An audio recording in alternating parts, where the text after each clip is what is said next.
क्या पूर्व मंत्री भूपेंद्र सिंह को उनकी ही पार्टी इग्नोर कर रही है? क्या भूपेंद्र सिंह को अब पार्टी ने आखिरी पायदान पे खड़ा कर दिया है? ऐसा हम नहीं कह रहे, स्थानीय लोग ही यह सवाल पूछ रहे हैं। हम तो यह कहते हैं कि भूपेंद्र सिंह, जिनकी आंधी पहले भी थी अब भी है, तभी तो एक बयान सामने आता है। पार्टी के खिलाफ यह बयान जरूर है, अपनी ही पार्टी के मंत्री पर उन्होंने सवाल दाग दिया है।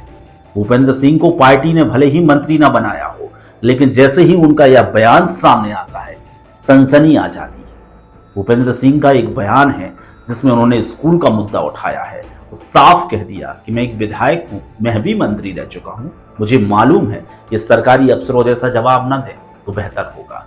वहीं एक और बयान है जिसमें वीडी शर्मा ने कहा कि भूपेंद्र सिंह की वो व्यक्तिगत लड़ाई है। भूपेंद्र सिंह कहते हैं मेरी कौन सी व्यक्तिगत लड़ाई हो, उनकी क्या औकात जो मुझसे लड़ाई करें। ये कार्यकर्ताओं की लड़ाई थी जो भाजपा के हैं, और मैं भाजपा से जनप्रतिनिधि हूं उस क्षेत्र का, इसलिए उस लड़ाई में शामिल हुआ है। आप सोच के देखिए, भूपेंद्र सिंह अगर इस तरीके के बयान देने लगे हैं तो अब राजनीति के बाजार में बहुत कुछ गुलजार होने लगा है। रिपोर्ट देखिए। भारतीय जनता पार्टी में क्या सब कुछ ठीक चल रहा है? क्योंकि पूर्व मंत्री अब मुखर हो गए हैं, जिसके बाद में कई कयास लगने लगे हैं। क्यों पूर्व मंत्री को इग्नोर किया जा रहा है? क्या पूर्व मंत्री की बात अब मंच पर स्वीकार नहीं हो रही है?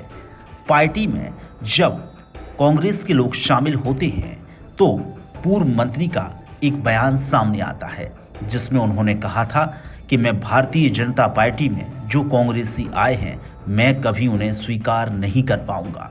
उसके बाद में वीडी शर्मा का एक बयान सामने आता है जो प्रदेश अध्यक्ष हैं, जिसके बाद भूपेंद्र सिंह का बयान सामने आता है जिसमें उन्होंने कहा कि मैं कार्यकर्ताओं के लिए लड़ रहा था, मेरी कोई व्यक्तिगत लड़ाई नहीं है।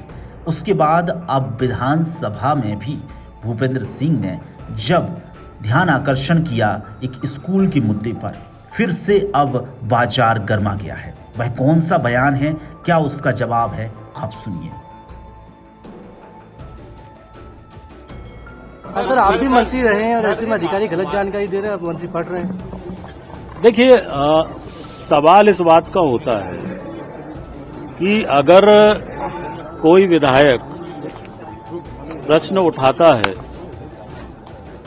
तो पहली बात तो ये है कि परंपरा ये है कि सामान्यतः मंत्री विधायक से फोन पर बात कर लेते हैं कि क्या विषय है और आप इसमें क्या चाहते हैं। तो एक तो ये पहले बात हो जाती है तो विषय ध्यान में होता है।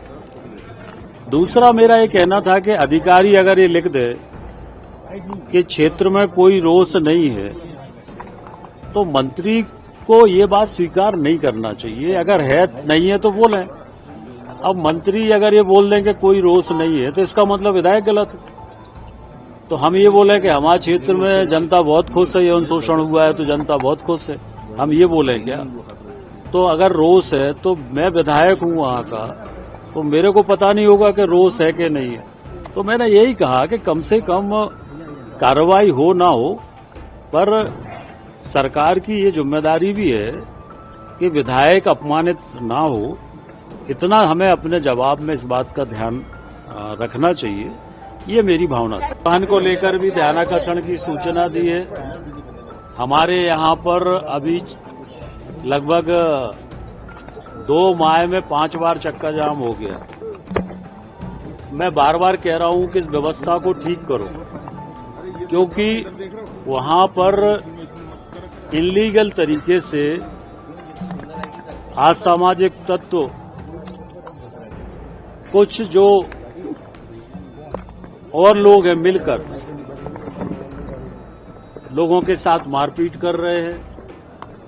ट्रक वालों के साथ मारपीट की अनेक घटनाएं हुई हैं और इसलिए अनेक लोग वहां पर इस तरह की परिवहन के नाम पर अवैध वसूली, गुंडागिर्दी, ये सब हो रहा है और 5 बार चक्का जाम हो चुका।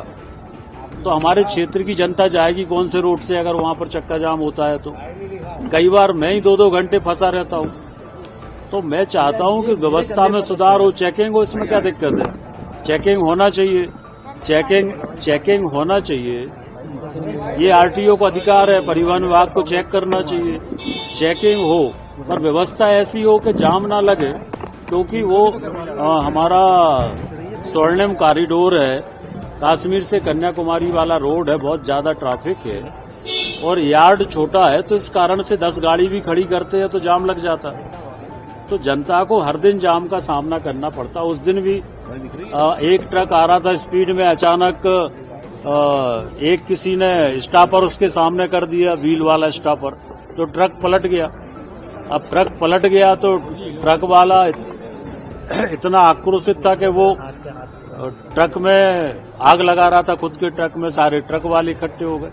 तो व्यवस्था सुधारने के लिए मैंने कहा है, लिखा है, और मेरी ड्यूटी है, मैं वहां का विधायक हूं, मेरी ड्यूटी है। बहरहाल भूपेंद्र सिंह वह नाम है जिसका आप सपोर्ट कर सकते हैं, जिसका आप विरोध कर सकते हैं, लेकिन आप भूपेंद्र सिंह को इग्नोर तो नहीं कर सकते, क्योंकि यह वही भूपेंद्र सिंह है जो विधानसभा का चुनाव हारे, उसके बाद सांसद का चुनाव लड़ जाते हैं। कहा तो यह भी जाता है कि उनकी होटल पर भी आंच आ गई थी, लेकिन वह सांसद भी बनते हैं, उसके बाद विधायक भी बनते हैं, उसके बाद मंत्री भी बनते हैं और उसके बाद प्रदेश के सबसे कद्दावर मंत्री कहे जाने लगते हैं। आज भले ही वह सिर्फ विधायक हों, लेकिन वक्त है जिसका पहिया कभी भी बदल सकता है। राजधानी तक ब्यूरो रिपोर्ट।